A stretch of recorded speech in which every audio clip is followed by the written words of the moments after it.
ഒരു ഗ്ലാസ് പച്ചരി ഇരിപ്പുണ്ടെങ്കിൽ നമുക്ക് കറി ഒന്നും ഇല്ലാതെ കഴിക്കാൻ പറ്റും. നല്ലൊരു ഒപ്പം ഉണ്ടാക്കി കാണിച്ചു തരട്ടെ. നല്ല മഴയത്തൊക്കെ വൈകുന്നേരങ്ങളിലൊക്കെ ഉണ്ടാക്കി കഴിക്കാം. അതല്ല രാവിലെ ആണെങ്കിൽ എളുപ്പമാണ് കേട്ടോ.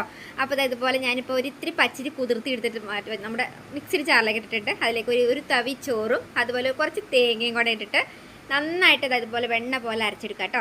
ഇനി നമുക്ക് ചെറിയൊരു കുഞ്ഞ് ക്യാരറ്റ് ഇതുപോലെ ചീമ്പിയെടുക്കാം. ക്യാരറ്റ് ചീമ്പിയത് നമ്മൾ കുഴച്ച് ചേക്കുന്ന നമ്മുടെ പച്ചരിയുടെ മാവുണ്ടല്ലോ അതിലേക്ക് ഇട്ട് കൊടുക്കാം. പിന്നെ ഒരു 5-10 നമുക്ക് ചുവന്നുള്ളി എന്തോരം ഇടണോ അത്രയും ടേസ്റ്റാണ് കേട്ടോ. പിന്നെ ഇതുപോലെ 2 പച്ചമുളകും പിന്നെ ഇഞ്ചി, ചെറിയ കഷ്ണം ഇഞ്ചിയും, വലിയ ജീരകം ഉണ്ടല്ലോ മസാല ജീരകം, പെരിഞ്ജീരകം, അതും കുറച്ച് കറിവേപ്പിലും ഒരു നുള്ള തേങ്ങയും കൊണ്ട് ഇതുപോലെ ഇട്ട് കൊടുത്തിട്ട് നന്നായിട്ടൊന്ന് ചതച്ചെടുക്കാം കേട്ടോ.